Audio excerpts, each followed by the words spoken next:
अध्याय 14 पारितंत्र। पारितंत्र को प्रकृति की एक क्रियाशील इकाई के रूप में देखा जाता है, जहां पर जीवधारी आपस में तथा आसपास के भौतिक पर्यावरण के साथ परस्पर क्रिया करते हैं। पारितंत्र का आकार एक छोटे से तालाब से लेकर एक विशाल जंगल या महासागर तक हो सकता है।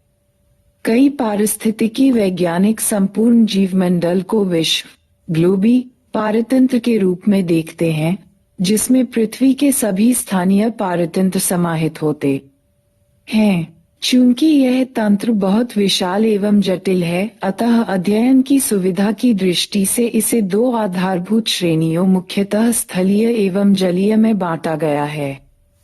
जंगल, घास के मैदान तथा मरुस्थल आदि कुछ स्थलीय पारितंत्र तथा झीलें, तालाब, दलदली क्षेत्र, नदियां एवं ज्वार नदमुख, एस्टुअरी आदि कुछ जलीय पारितंत्र के उदाहरण हैं। मानव निर्मित पारितंत्र के रूप में शस्य भूमि एवं जलजीवशाला को माना जा सकता है। हम सबसे पहले पारितंत्र की संरचना को देखेंगे ताकि निवेश, उत्पादकता, ऊर्जा का स्थानांतरण, आहार श्रृंखला, जाल, पोषण चक्र तथा निर्गम, निम्नीकरण एवं ऊर्जा क्षति का अवबोध कर सकें। इसके साथ ही हम चक्रों, श्रृंखलाओं, जाल तंत्रों के संबंधों को भी देखेंगे, जो कि तंत्र के अंतर्गत प्रवाहित इन ऊर्जाओं के परिणामस्वरूप पैदा हुए हैं। 14.1 पारितंत्र संरचना एवं क्रियाशीलता। अध्याय 13 में आपने पर्यावरण के विभिन्न घटकों के बारे में अध्ययन किया, जिसमें दोनों जैविक एवं अजैविक घटक शामिल हैं। आपने पढ़ा है कि किस प्रकार से जैविक एवं अजैविक घटक व्यक्तिगत रूप से एक दूसरे को तथा अपने आसपास के वातावरण को प्रभावित करते हैं। आइए अब इन घटकों को और अधिक समेकित, संयुक्त रूप से देखें तथा यह जाने कि पारितंत्र के इन घटकों के अंतर्गत ऊर्जा प्रवाह कैसे संपन्न होता है। जैविक एवं अजैविक घटकों की परस्पर क्रियाओं के फलस्वरूप एक भौतिक संरचना विकसित होती है, जो प्रत्येक प्रकार के पारितंत्र की विशिष्टता है। एक पारितंत्र की पादप एवं प्राणी प्रजातियों की पहचान एवं गणना इसकी प्रजातियों के संगठन, कंपोजिशन को प्रकट करता है। विभिन्न स्तरों पर विभिन्न प्रजातियों के ऊर्ध्वाधर वितरण को स्तरविन्यास कहते हैं। उदाहरणार्थ, एक जंगल में वृक्ष सर्वोपरि ऊर्ध्वाधर स्तर, झाड़ियां द्वितीयक स्तर तथा जड़ी बूटियां एवं घास निचले धरालीय स्तर पर निवास करते हैं। पारिस्थितिक तंत्र में सारे घटक एक इकाई के रूप में तब क्रियाशील दिखते हैं जब आप निम्न पहलुओं पर दृष्टि डालते हैं। क. उत्पादकता, ख. अपघटन, ग. ऊर्जा प्रवाह और घ. पोषण चक्र। एक जलीय पारितंत्र के गुण धर्म प्रकृति को समझने के लिए आइए एक छोटे तालाब को उदाहरण स्वरूप लेते हैं। यह एक औचित्यपूर्ण, स्वपोषी और अपेक्षित रूप से सरल उदाहरण है, जो हमें एक जलीय पारितंत्र में यहाँ तक कि जटिल पारस्परिकता, अन्योन्य क्रियाओं को समझने में सहायक है। एक तालाब उथले पानी वाला एक जल निकाय है, जिसमें एक पारितंत्र के सभी मूलभूत घटक बेहतर ढंग से प्रदर्शित होते हैं। पानी एक अजैविक घटक है, जिसमें कार्बनिक एवं अकार्बनिक तत्व तथा प्रचुर मृदा निक्षेप तालाब की तली में जमा होते हैं। सौर निवेश, ताप का चक्र, दिन की अवधि, लंबाई तथा अन्य जलवायुवीय परिस्थितियां समूचे तालाब की क्रियाशीलता की दर को नियमित करते हैं। स्वपोषी घटक जैसे पादप, लवक, कुछ काय, शैवाल तथा प्लवक एवं निमग्न तथा किनारों पर सीमांत पादप तालाब के किनारों पर पाए जाते हैं। उपभोक्ताओं का प्रतिनिधित्व प्राणिप्लवक तथा स्वतंत्र प्लवी एवं तलीय वासी जीव स्वरूपों द्वारा पारितंत्र किया जाता है। अपघटक के उदाहरण कवक एवं जीवाणु हैं, जो विशेष रूप से तालाब को तली में प्रचुरता से पाए जाते हैं। यह तंत्र किसी भी पारितंत्र और कुल मिलाकर जीवमंडल की सभी प्रक्रियाओं को निष्पादित करते हैं, अर्थात स्वपोषियों द्वारा सूर्य की विकिरण ऊर्जा के उपभोग से अकार्बनिक तत्वों को कार्बनिक तत्वों में बदलना, विभिन्न स्तरों के परपोषितों द्वारा स्वपोषकों का भक्षण, मृत जीवों की सामग्रियों का अपघटन एवं खनिजीकरण कर स्वपोषकों के लिए मुक्त करना, इस घटना की पुनरावृत्ति बारंबार होती रहती है। ऊर्जा की एकदिशीय गतिशीलता उच्च पोषी स्तरों की ओर तथा पर्यावरण में इसका अपव्यय और ऊष्मा के रूप में हानि होती है।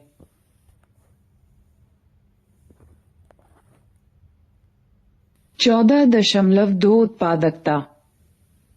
किसी भी पारतंत्र की क्रियाशीलता एवं उसके स्थायी रहने के लिए सौर ऊर्जा के निरंतर निवेश इनपुट की आधारभूत आवश्यकता है। प्राथमिक उत्पादन प्रकाश संश्लेषण के दौरान पादपों द्वारा एक निश्चित समयावधि में प्रति इकाई क्षेत्र द्वारा उत्पन्न किए गए जैव मात्रा या कार्बनिक सामग्री की मात्रा है। इसे भार जी या ऊर्जा काम के रूप में व्यक्त किया जा सकता है। जैव मात्रा के उत्पादन की दर को उत्पादकता कहते हैं। इसे गियर या केसालम-4 यर ऊर्जा के रूप में व्यक्त किया जा सकता है, जिससे विभिन्न पारतंत्रों की उत्पादकता की तुलना की जा सकती है। इसे सकल या कुल प्राथमिक उत्पादकता तथा नेट प्राथमिक उत्पादकता में विभाजित किया जा सकता है। एक पारिस्थितिक तंत्र की सकल प्राथमिक उत्पादकता प्रकाश संश्लेषण के दौरान कार्बनिक तत्व की उत्पादन दर होती है। सकल प्राथमिक उत्पादकता की एक महत्वपूर्ण मात्रा पादियों में श्वसन द्वारा उपयोग की जाती है।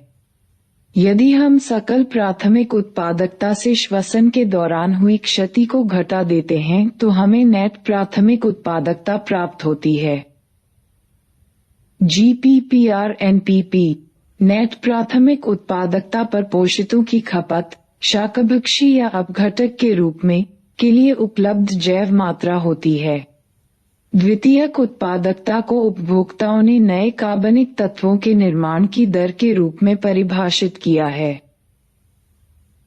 प्राथमिक उत्पादकता एक सुनिश्चित क्षेत्र में पादप प्रजातियों के निवास पर निर्भर करती है।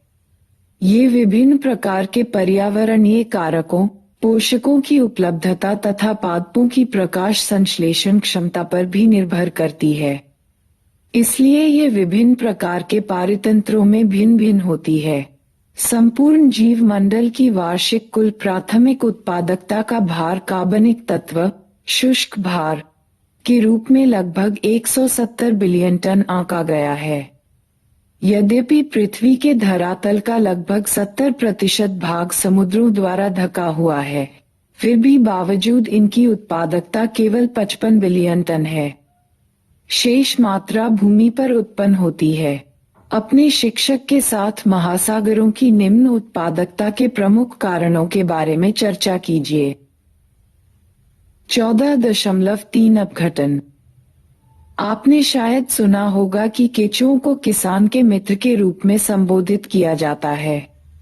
ऐसा इसलिए है क्योंकि ये जटिल कार्बनिक पदार्थों खंडन करने के साथ साथ भूमि को भुरभुरा बनाने में मदद करते हैं।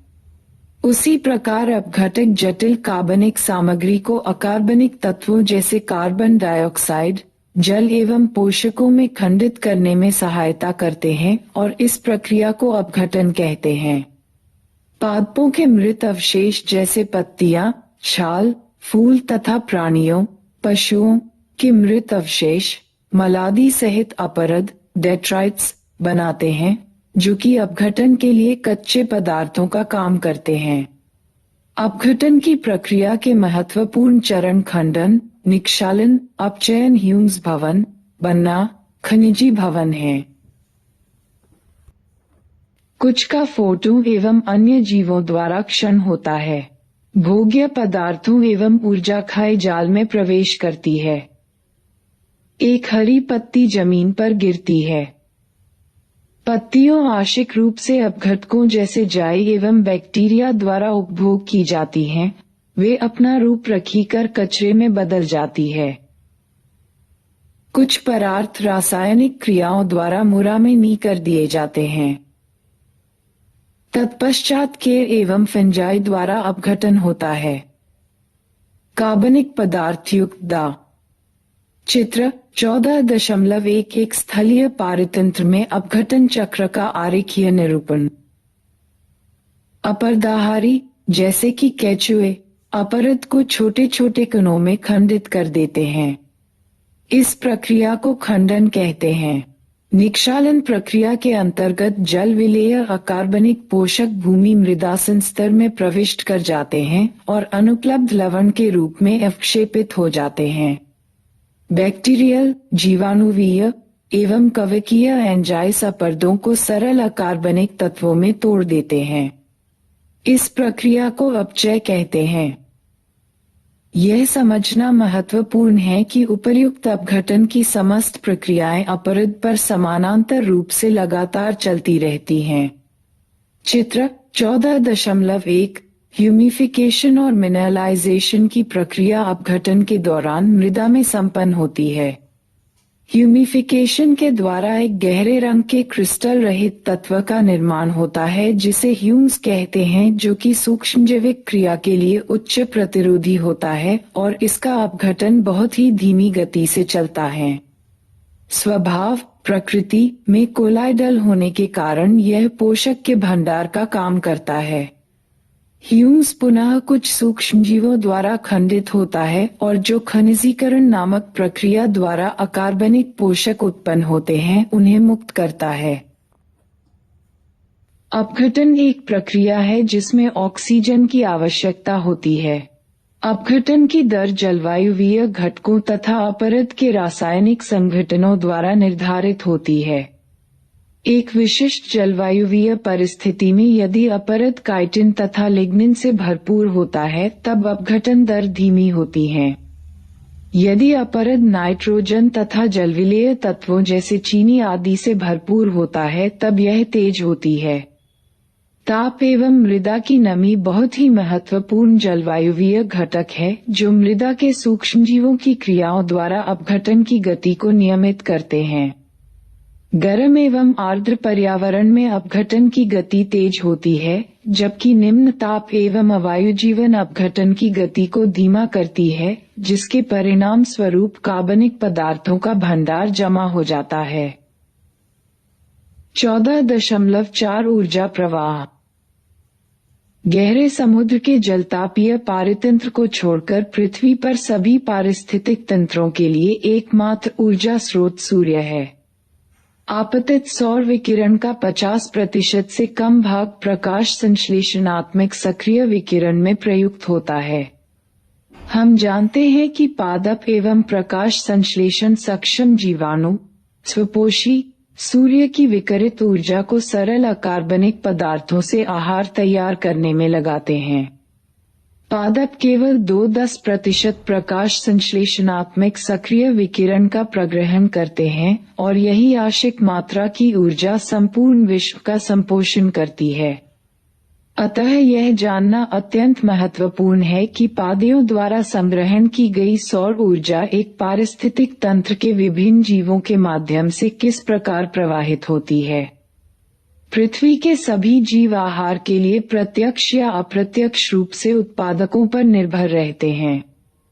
अतः आप पाएंगे कि सूर्य से उत्पादकों की ओर और फिर उपभोक्ता की ओर ऊर्जा का प्रवाह एक दिशीय होता है। क्या इसमें ऊष्मागतिक का प्रथम सिद्धांत निहित है?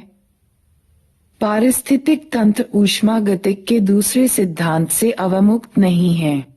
उन्हें निरंतर ऊर्जा की आपूर्ति की आवश्यकता होती है ताकि वे अपेक्षित अणुओं को संश्लेषित कर बढ़ती हुई अव्यवस्थापन के प्रति सर्वव्यापी प्रवृत्ति से संघर्ष कर सकें। पारिस्थितिक तंत्र की शब्दावली में हरे पादप को उत्पादक कहा जाता है। स्थलीय पारिस्थितिक तंत्र में शाकीय एवं काष्ठीय पादप प्रमुख उत्पादक हैं। इसी प्रकार विभिन्न प्रजातियां जैसे पादप प्लवक गाय और बड़े पादप जलीय पारिस्थितिक तंत्र के प्राथमिक उत्पादक हैं। आपने खाद्य श्रृंखलाओं तथा जालों वेब्स के बारे में पढ़ा है जो कि प्रकृति में विद्यमान हैं। पादप या उत्पादक से प्रारंभ होकर खाद्य श्रृंखला या जाल इस प्रकार से बने होते हैं कि प्रत्येक प्राणी जो एक पादप से आहार ग्रहण करता है या अन्य प्राणी पर निर्भर करता है और बदले में वह किसी अन्य के लिए आहार बनाता है। इस परस्पर अंतर निर्भरता के कारण श्रृंखला जाल वेब की रचना होती है। किसी भी जीव द्वारा आबद्ध ग्रहण की गई ऊर्जा सदैव के लिए सचित नहीं रहती है। उत्पादक द्वारा आबद्ध की गई ऊर्जा या तो उपभोक्ता को भंज दी जाती है या वह जीव मृत हो जाती है। एक जीव की मृत्यु अपरद खाद्य श्रृंखला जाल की शुरुआत होती है। सभी जीव अपनी आहार आवश्यकता के लिए प्रत्यक्ष या अप्रत्यक्ष रूप से पादपों पर निर्भर करते हैं, अतः इन्हें उपभोक्ता तथा परपोषित भी कहा जाता है। और यदि वे उत्पादक पादपों से आहार पूर्ति करते हैं तब उन्हें प्राथमिक उपभोक्ता कहा जाता है। और अगर एक पशु दूसरे पशु, वह पशु जो पेड़ों को या उसके उत्पाद को खाता है, उसे द्वितीयक उपभोक्ता कहा जाता है। ठीक उसी प्रकार से आप तृतीयक उपभोक्ता भी हो सकते हैं। निश्चित ही प्राथमिक उपभोक्ता शाकाहारी या शाकभक्षी होंगे। स्थलीय पारिस्थितिक तंत्र में कुछ सामान्य शाकाहारी कीट पतंगे, पक्षी तथा स्तनधारी पशु तथा जलीय पारिस्थितिक तंत्र में मुतकवची मोलस्क होते हैं। उपभोक्ता जो शाकाहारी जीवों से आहार पूर्ति करते हैं से मांसाहारी या श्री होते हैं, या इन्हें प्राथमिक मांसभक्षी कहना अधिक उपयुक्त होगा। यद्यपि द्वितीयक उपभोक्ता वे पशु जो आहार हेतु प्राथमिक मांसभक्षियों पर निर्भर करते हैं, उन्हें द्वितीयक मांसभक्षी के रूप में नामित किया गया है। एक साधारण खाद्य श्रृंखला यहाँ दिखाई गई है। घास उत्पादक बकरी, प्राथमिक उपभोक्ता मनुष्य, द्वितीयक उपभोक्ता। एक अन्य प्रकार की खाद्य श्रृंखला को अपरद खाद्य श्रृंखला के नाम से जाना जाता है, जो मृत कार्बनिक सामग्री से प्रारंभ होती है। यह अपघटकों से बना होता है जो कि मुख्यतः कवक एवं बैक्टीरिया के रूप में परपोषित जीव होते हैं। ये मृत कार्बनिक सामग्री गिरदों के खंडन द्वारा अपेक्षित ऊर्जा एवं पोषण प्राप्त करते हैं। इन्हें मृतपोषी या पूर्तिजीवी मृत अपघटन के नाम से भी जाना जाता है। अपघटक पाचक एंजाइम स्रावित करते हैं जो मृत जीवों तथा व्यर्थ सामग्री को साधारण अकार्बनिक पदार्थों में तोड़ डालते हैं, जो बाद में उन्हीं के द्वारा अवशोषित कर लिए जाते हैं। जलीय पारितंत्र में चारण खाद्य श्रृंखला कर्जा प्रवाह का महत्वपूर्ण साधन है। इसके विरुद्ध स्थलीय पारिस्थितिक तंत्र में जीएफसी की तुलना में अपरद खाद्य श्रृंखला द्वारा कहीं अधिक ऊर्जा प्रवाहित होती है। कुछ स्तरों पर अपरद खाद्य श्रृंखला को चारण चराई खाद्य श्रृंखला से जोड़ा जा सकता है। अपरद खाद्य श्रृंखला के कुछ जीव चारण खाद्य श्रृंखला पशुओं के शिकार बन जाते हैं, और एक प्राकृतिक पारिस्थितिक तंत्र में कुछ जीव जंतु जैसे कॉकरोच, तिलचट्टे एवं कौवे आदि सर्वभक्षी होते हैं। खाद्य श्रृंखलाओं का यह प्राकृतिक अंतर्संबंध एक आहार जाल फूडवेब का निर्माण करता है। आहार पूर्ति संबंधों के अनुसार सभी जीवों का प्राकृतिक वातावरण या एक समुदाय में अन्य जीवों के साथ एक स्थान होता है। सभी जीव अपने पोषण या आहार के स्रोत के आधार पर आहार श्रृंखला में एक विशेष स्थान ग्रहण करते हैं, जिसे ट्रॉफिक लेवल पोषण स्तर के नाम से जाना जाता है। उत्पादक प्रथम पोषण स्तर में आते हैं शाकाहारी, प्राथमिक उपभोक्ता दूसरी एवं मांसाहारी, द्वितीयक उपभोक्ता तीसरे पोषण स्तर से संबद्ध होते हैं। चित्र 14.2 यहाँ पर ध्यान देने योग्य महत्वपूर्ण बात यह है कि उत्तरोत्तर पोषण स्तरों पर ऊर्जा की मात्रा घटती जाती है।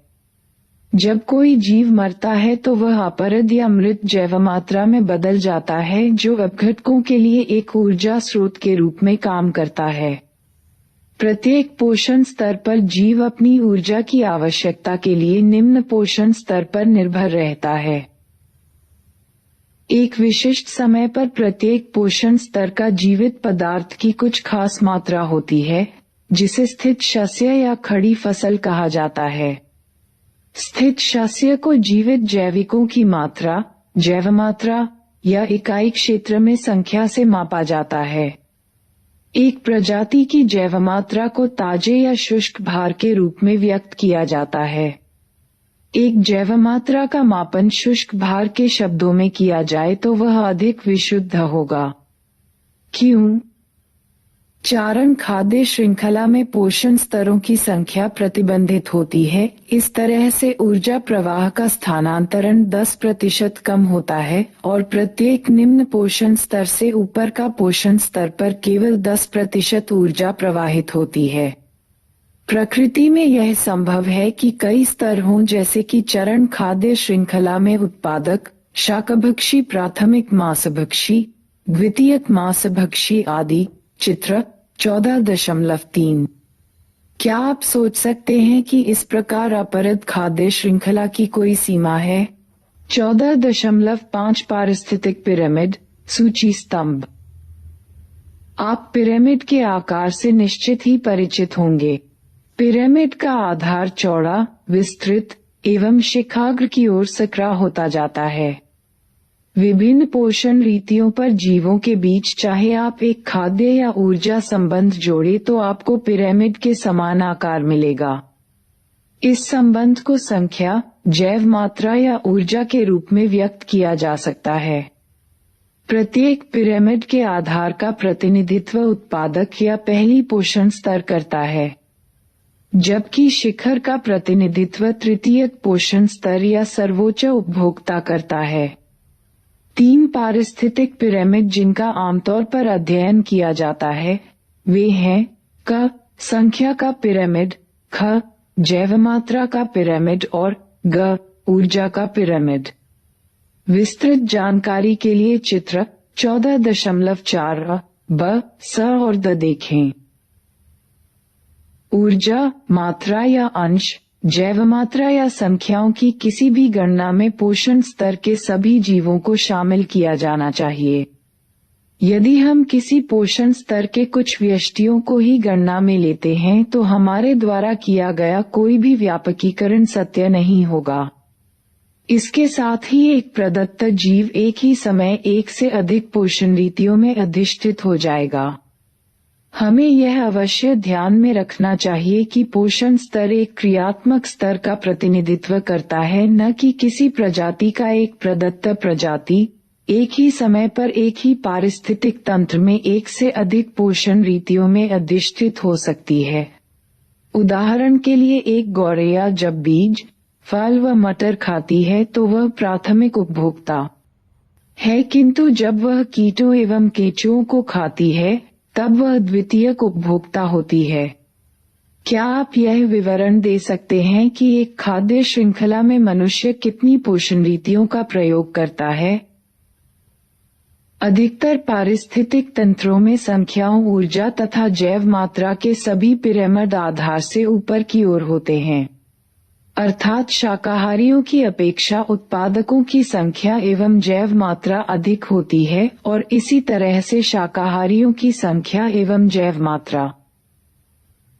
पोषण रीति, व्यष्टियों की संख्या, तृतीयक उपभोक्ता TC 3, द्वितीयक उपभोक्ता SC 35,400, प्राथमिक उपभोक्ता PC 708,000, प्राथमिक उत्पादक PP 5,842,000।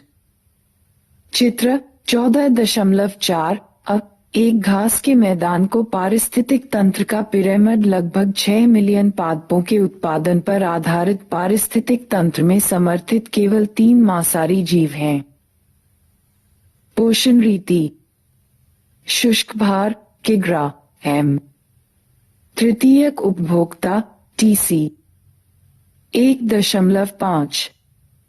द्वितीयक उपभोक्ता एससी 11। प्राथमिक उपभोक्ता पीसी 37। उत्पादक पी 809। 14.4। एक जैवात्रा का पिरामिड शीर्ष पोषण स्तर पर एक तीव्र गिरावट दर्शाता है, एक दलदली पारिस्थितिक तंत्र से आंकड़े। प्राथमिक उपभोक्ता पीसी 21। उत्पादक पी 273। मात्रा का उल्टा पिरामिड प्राणी प्लवक की व्यापक खड़ी फसल को समर्थित करती पादप प्लवक की छोटी खड़ी फसल। मांसाहारियों की अपेक्षा अधिक होती है। इसी प्रकार से निम्न पोषण स्तर में ऊर्जा की मात्रा ऊपरी पोषण स्तर से अधिक होती है। इस व्यापकीकरण में कुछ अपवाद हैं। आप एक बड़े वृक्ष पर आहार प्राप्त करने वाले कीटों की संख्या को गणना करें तो आपको कैसा पिरामिड प्राप्त हो सकता है। अब उसमें उन छोटे कीटों पर निर्भर छोटे पक्षियों की गणना करें, इसके साथ ही कीटभक्षी पक्षियों पर निर्भर बड़े पक्षियों की गणना करें। अब आप प्राप्त आंकड़ों पर चित्र बनाएं। समुद्र में जैव मात्रा भार के पिरामिड भी प्रायः उल्टे होते हैं, क्योंकि मछलियों की जैव मात्रा पादप्लवकों की जैव मात्रा से बहुत अधिक होती है। क्या यह एक विरोधाभास नहीं है? आप इसकी व्याख्या कैसे करेंगे? ऊर्जा पिरामिड सदैव खड़ी अवस्था में होता है, कभी उल्टा नहीं हो सकता, क्योंकि जब ऊर्जा किसी विशेष पोषण स्तर से अग्र पोषण स्तर में पहुंचती है तो हर स्तर पर ऊष्मा के रूप में ऊर्जा का ह्रास होता है। ऊर्जा पिरामिड का प्रत्येक स्तंभ उस पोषण स्तर में किसी विशेष समय पर अथवा प्रति इकाई क्षेत्र वार्षिक ऊर्जा का द्योतक है। यद्यपि पारिस्थितिकी पिरामिड की कुछ सीमाएं हैं, जैसे कि पिरामिड में ऐसी जातियों का समावेश भी होता है जो कि 2 या अधिक भोजन स्तरों से संबंधित हो सकता है। इससे एक साधारण आहार श्रृंखला बनती है जो कि प्रकृति में विद्यमान नहीं होती है। इसमें आहार जाल का समावेश नहीं है। पारिस्थितिकी तंत्र में एक प्रमुख भूमिका निभाने के अतिरिक्त मृत जीवियों को पारिस्थितिकी पिरामिड में कोई स्थान प्राप्त नहीं है। 14.6 पारिस्थितिक अनुक्रमण। आपने अध्याय -13 में समष्टि और समुदाय के लक्षणों और पर्यावरण में उनकी अनुक्रिया तथा किस प्रकार ये अनुक्रियाएं एक वैयक्तिक अनुक्रिया से भिन्न है का अध्ययन किया होगा। चलो हम समय के साथ सामुदायिक अनुक्रिया के अन्य पहलुओं पर विचार करें। सभी समुदायों का महत्वपूर्ण लक्षण पर्यावरण के बदलते स्वरूप के साथ इसके संगठन एवं संरचना में निरंतर परिवर्तन होते रहना है। यह परिवर्तन क्रमबद्ध और भौतिक पर्यावरण के परिवर्तन के समांतर होता है। अंततः यह परिवर्तन एक समुदाय को गठित करता है जो कि पर्यावरण से संतुलन के नजदीक है और इसे चरम समुदाय कहा जाता है। एक सुनिश्चित क्षेत्र की प्रजाति संरचना में उचित रूप से आंकलित परिवर्तन को पारिस्थितिक अनुक्रमण कहते हैं। अनुक्रमण के दौरान कुछ प्रजातियां एक क्षेत्र में नई बस्ती बसा लेती हैं और इनकी जनसंख्या अनगिनत हो जाती है, जबकि दूसरी प्रजातियों की जनसंख्या घटती चली जाती है और यहाँ तक कि अदृश्य हो जाती है। समुदाय का संपूर्ण क्रम जो दिए हुए क्षेत्र में सफलतापूर्वक परिवर्तित होता है, उसे क्रमक कहते हैं। विशेष परिवर्तनशील समुदायों को क्रम को चरण या क्रमकी समुदाय कहा जाता है। अनुक्रमिकीय क्रमकी चरणों में जीवों की प्रजातियों की भिन्नता, जीव और प्रजातियों की जनसंख्या वृद्धि, साथ ही संपूर्ण जैव मात्रा में वृद्धि जैसे परिवर्तन होते हैं। संसार के निर्वर्तमान समुदाय धरती पर जीवोत्पत्ति के पश्चात लाखों वर्षों के अनुक्रमण के फलस्वरूप उत्पन्न हुए हैं। वास्तव में अनुक्रमण एवं विकास उस समय समांतर प्रक्रियाएं थीं। अतः अनुक्रमण एक प्रक्रिया है जो वहां शुरू होती है जहां कोई सजीव नहीं होते, अथवा कोई ऐसा क्षेत्र जहां कभी कोई सजीव नहीं रहा हो, उदाहरण के लिए नग्न पत्थर, या फिर ऐसा क्षेत्र जहां के सभी जीव जो कभी वहां रहते थे किसी प्रकार से नष्ट, लुप्त हो गए। पहले को प्राथमिक अनुक्रमण कहते हैं, जबकि दूसरे को द्वितीयक अनुक्रमण के रूप में जाना जाता है। प्राथमिक अनुक्रमण पाए जाने वाले क्षेत्रों का अनुक्रम है तुरंत, नया, ठंडा लावा, नग्न पत्थर, नवविकसित तालाब या जलाशय। नए जीवीय समुदाय की संस्थापना सामान्यतः धीमी होती है। विविध जीवों के जीवीय समुदाय की संस्थापना से पूर्व वहां उपजाऊ मिट्टी अवश्य होनी चाहिए। अधिकतर जलवायु की निर्भरता के आधार पर प्राकृतिक रूप से उपजाऊ मिट्टी के उत्पादन में कई सौ से कई हजार वर्ष लग जाते हैं। द्वितीयक अनुक्रमण ऐसे क्षेत्र में प्रारंभ होता है जहां प्राकृतिक जीवीय समुदाय निरस्त हो गए हैं, जैसे कि पूरी तरह से छोड़ी गई कृषि योग्य भूमि, जले या कटवन, बाढ़ से प्रभावित जमीन। जबकि कुछ मिट्टी या अवसाद इनमें उपस्थित रहते हैं। अनुक्रमण की क्रिया प्राथमिक अनुक्रमण की अपेक्षा तेज होती है। साधारणतया पारिस्थितिक अनुक्रमण का विवरण वानस्पतिक परिवर्तन पर केंद्रित होता है, जबकि बाद में ये वानस्पतिक परिवर्तन विभिन्न प्रकार के जानवरों के खाद्य और शरण स्थल पर प्रभाव डालते हैं। अतः जैसे जैसे अनुक्रमण बढ़ता है, जानवरों के प्रकार एवं संख्या तथा अपघटक भी बदलते हैं। किसी भी समय प्राथमिक अथवा द्वितीयक अनुक्रमण को प्राकृतिक अथवा मानव जनित विघ्न बाधाओं, जैसे आग, जंगलों का काटना इत्यादि द्वारा क्रमक अवस्था को प्राथमिक अवस्था में बदला जा सकता है।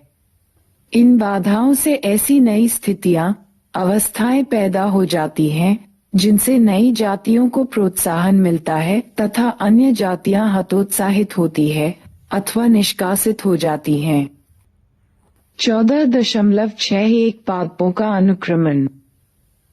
आवास की प्रकृति के आधार पर चाहे वह पानी हो या बहुत गीला क्षेत्र अथवा बहुत शुष्क क्षेत्र, पौधों के इस अनुक्रमण को क्रमशः जलारंभी अथवा शुष्कतारंभी कहते हैं।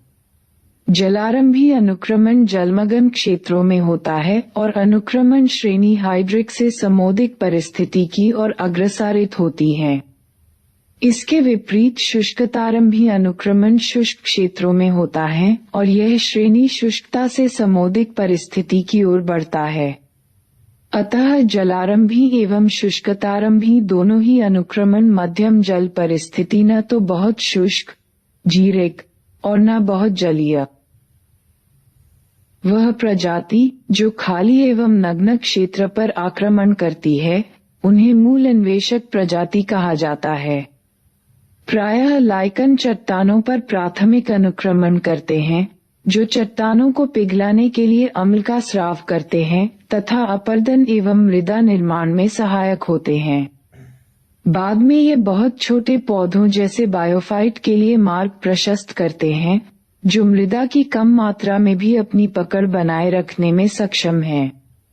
समय के साथ उनका स्थान बड़े पौधों द्वारा ग्रहण कर लिया जाता है। अंततः कई चरणों के बाद एक स्थिर चरमावस्था पर वन समुदाय का निर्माण होता है। जब तक पर्यावरण नहीं बदलता है, चरमसीमा समुदाय स्थिर रहता है। समय के साथ मरुस्थलीय आवास समुद्रविदीय में परिवर्तित हो जाते हैं। जल में प्राथमिक अनुक्रमण में लघु पादप मूल अन्वेषक होते हैं। ये क्रमशः जड़ वाले निमग्न पादप, जड़ वाले प्लावी पादप एवं मुक्त प्लावी पादप के पश्चात दलदली नरकुल, दलदली घास झाड़ी एवं अंततः पेड़ों द्वारा प्रतिस्थापित किए जाते हैं। अंततः वन ही पुनः चरम सीमा समुदाय होंगे। समय के साथ जलकाय स्थलीय पारितंत्र में परिवर्तित हो जाती है। चित्र 14.5.1। द्वितीयक अनुक्रमण में प्रजाति का आक्रमण मृदा की स्थिति, जल की उपलब्धता, पर्यावरण तथा बीज या अन्य उपस्थित प्रवर्ध्य पर निर्भर करती है। यद्यपि पहले से मृदा विद्यमान है, यहाँ अनुक्रमण दर बहुत तेज होती है और चरमावस्था तेजी से प्राप्त हो जाती है। समझने के लिए यह महत्वपूर्ण है कि अनुक्रमण, विशेष रूप से प्राथमिक अनुक्रमण, एक बहुत धीमी प्रक्रिया है जो चरमावस्था तक पहुंचने में शायद हजारों वर्ष लगाए। दूसरा महत्वपूर्ण तथ्य यह समझना है कि सभी अनुक्रमण, चाहे पानी में हो या भूमि पर, एक ही प्रकार से चरम समुदाय मीजेक की ओर अग्रसर होता है। 14.7 पोषक चक्रण। आपने कक्षा 11 में पढ़ा है कि जीवों को लगातार वृद्धि, प्रजनन एवं विभिन्न कायिक क्रियाओं को संपन्न करने के लिए लगातार पोषकों के संभरण की आवश्यकता होती है। मृदा में विद्यमान पोषकों को मात्रा जैसे कि कार्बन, नाइट्रोजन, फास्फोरस, कैल्शियम आदि को स्थायी अवस्था के रूप में संदर्भित किया जाता है। यह विभिन्न प्रकार के पारितंत्र में भिन्न होती है और साथ ही मौसम पर आधारित होती है। यह समझना अधिक महत्वपूर्ण है कि पारितंत्र से पोषक कभी समाप्त नहीं होते हैं। ये बार बार पुनः चक्रित होते हैं एवं अनंत काल तक चलते रहते हैं। एक पारितंत्र के विभिन्न घटकों के माध्यम से पोषक तत्वों की गतिशीलता को पोषक चक्र कहा जाता है।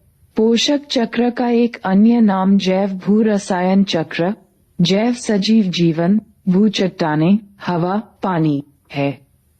पोषक चक्र दो प्रकार के होते हैं, क गैसीय और ख अवसादी या तलछटी गैसीय प्रकार के पोषक चक्र, जैसे नाइट्रोजन, कार्बन चक्र के भंडार वायुमंडल में विद्यमान होते हैं तथा अवसादी चक्र, जैसे सल्फर एवं फास्फोरस चक्र के भंडार धरती के पटल, पपड़ी में स्थित होते हैं।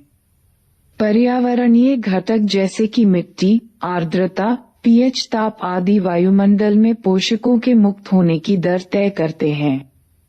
एक भंडार की क्रियाशीलता कमी को पूरा करने के लिए होती है, जो कि अंतर्वाह एवं बहिर्वाह की दर के असंतुलन के कारण संपन्न होती है। आपने कक्षा 11 में नाइट्रोजन चक्र का विस्तृत अध्ययन किया था। यहाँ पर हम कार्बन तथा फास्फोरस चक्रों के बारे में चर्चा कर रहे हैं। 14.7 पारितंत्र, कार्बन चक्र। जब आप सजीवों की संरचना का अध्ययन करेंगे तो पाएंगे कि जीवों के शुष्क भार का 49% भाग कार्बन से बना होता है और जल के पश्चात यही आता है। यदि हम भूमंडलीय कार्बन की पूर्ण मात्रा की ओर ध्यान दें, तब हम देखेंगे कि समुद्र में 71% कार्बन विलय के रूप में विद्यमान है। यह सागरीय कार्बन भंडार वायुमंडल में कार्बन डाइऑक्साइड की मात्रा को नियमित करता है। चित्र 14.6 क्या आप जानते हैं कि कुल भूमंडलीय कार्बन का केवल 1% भाग वायुमंडल में समाहित है?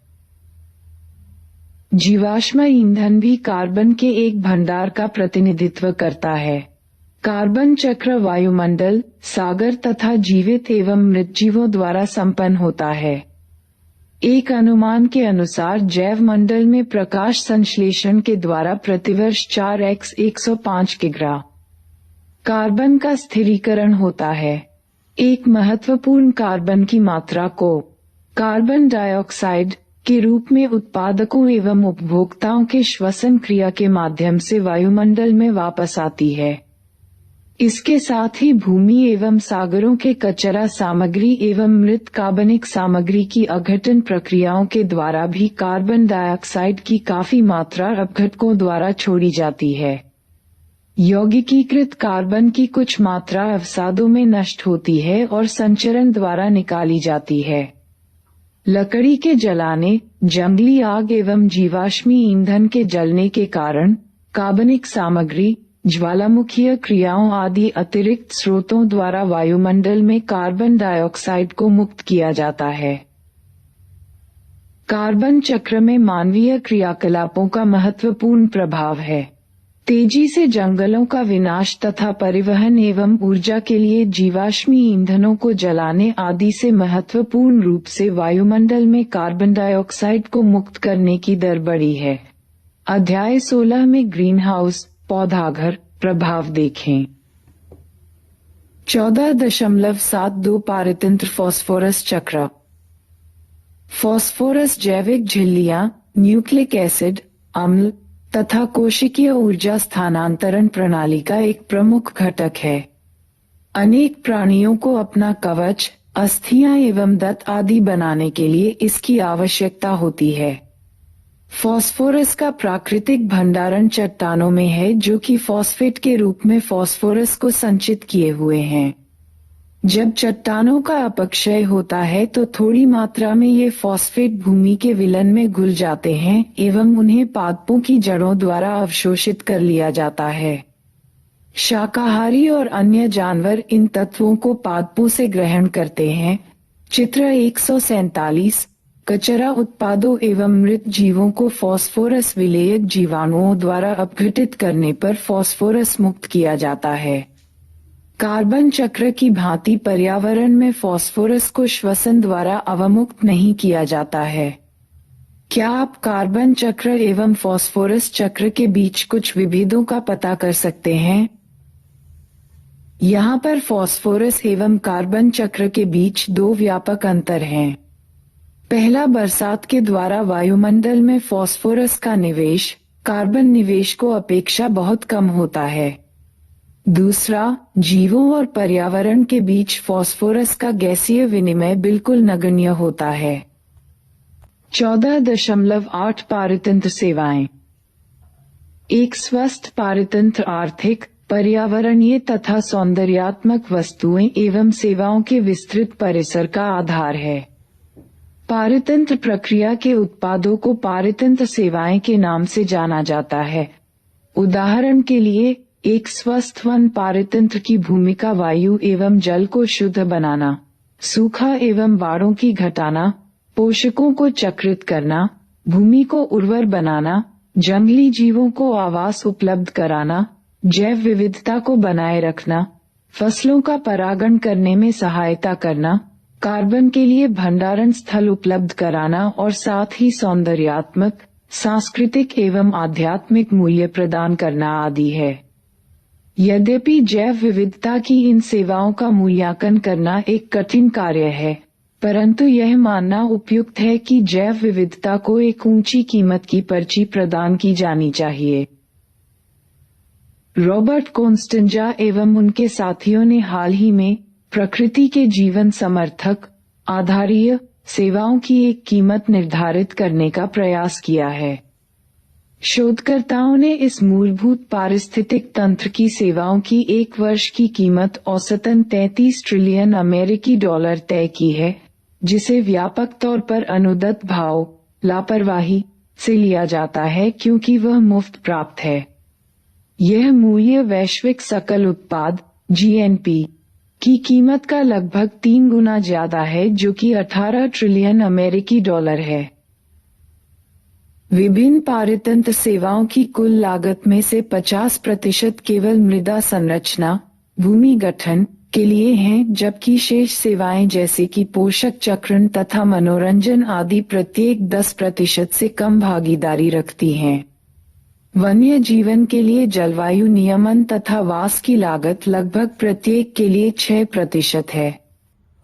सारांश: पारतंत्र प्रकृति की एक क्रियाशील इकाई है और उसमें निर्जीव एवं सजीव घटक समाहित हैं। अजीवीय घटकों के अंतर्गत अकार्बनिक सामग्री जैसे हवा, पानी एवं मिट्टी, जबकि सजीव घटकों के अंतर्गत उत्पादक, उपभोक्ता एवं अपघटक आते हैं। प्रत्येक पारतंत्र की एक विशिष्ट भौतिक संरचना होती है जो निर्जीव एवं सजीवों के बीच परस्पर क्रिया का परिणाम है। एक पारितंत्र की दो महत्वपूर्ण विशिष्टताएं प्रजाति संगठन एवं स्तर विन्यास होती हैं। सभी जीवों का पारितंत्र में अपने पोषण स्रोत के आधार पर एक स्थान निश्चित होता है। उत्पादकता, अपघटन, ऊर्जा प्रवाह तथा पोषक चक्र एक पारितंत्र की चार महत्वपूर्ण क्रियाएं होती हैं। प्राथमिक उत्पादकता, उत्पादक की जैव मात्रा, उत्पादन या सौर ऊर्जा की ग्रहण की दर होती है।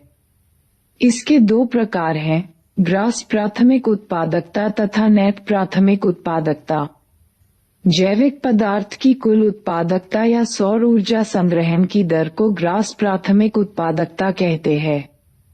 इसके साथ ही उत्पादकता के उपयोग के पश्चात शेष बची जैव मात्रा या ऊर्जा को नेट प्राथमिक उत्पादकता (NPP) कहते हैं। द्वितीयक उत्पादकता उपभोक्ता द्वारा खाद्य ऊर्जा के सर्वांगीकरण की दर होती है। अपघटन में अपरद के जटिल कार्बनिक घटकों को अपघटकों द्वारा कार्बन डाइऑक्साइड, जल तथा अकार्बनिक पोषकों में द्वारा बदला जाता है। अपघटन में तीन प्रक्रियाएं सम्मिलित होती हैं जो कि मुख्यतः का खंडन, निक्षालन एवं अपचय हैं। ऊर्जा प्रवाह एक दिशीय होता है। पहले पादप सौर ऊर्जा को ग्रहण करते हैं, इसके बाद आहार उत्पादक से अपघटक को स्थानांतरित किया जाता है। प्रकृति में भिन्न पोषण स्तर के जीव आहार या ऊर्जा संबंधों हेतु एक दूसरे से परस्पर जुड़कर खाद्य श्रृंखला का गठन करते हैं। पारिस्थितिक तंत्र के विभिन्न घटकों के माध्यम से पोषक तत्वों की गतिशीलता एवं भंडारण को पोषक चक्र कहते हैं। इस प्रक्रिया द्वारा पोषकों का बार बार उपयोग होता है।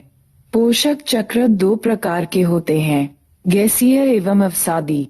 गैसीय प्रकार के चक्र कार्बन हेतु भंडार वायुमंडल या जलमंडल होता है, जबकि पृथ्वी की पटल पपड़ी अवसादी प्रकार के फास्फोरस पोषक का भंडार होती है। पारितंत्रीय प्रक्रिया के उत्पादों को पारितंत्र सेवा का नाम दिया गया है। जैसे कि जंगलों द्वारा वायु एवं जल का शुद्धिकरण जैविक समुदाय गतिक है और बीते समय के साथ परिवर्तित होता है। ये परिवर्तन क्रमशः अनुक्रमित हैं और पारिस्थितिकी अनुक्रमण की संरचना करते हैं। अनुक्रमण का प्रारंभ पायनियर अग्रणी जाति द्वारा खाली जैव विहीन क्षेत्रों पर प्रवेश के साथ होता है, जो बाद में उनके उत्तराधिकारियों का मार्ग प्रशस्त करती है और अंततः एक अचल चरम समुदाय का निर्माण होता है। चरम समुदाय पर्यावरण के अपरिवर्तित होने तक स्थिर रहता है।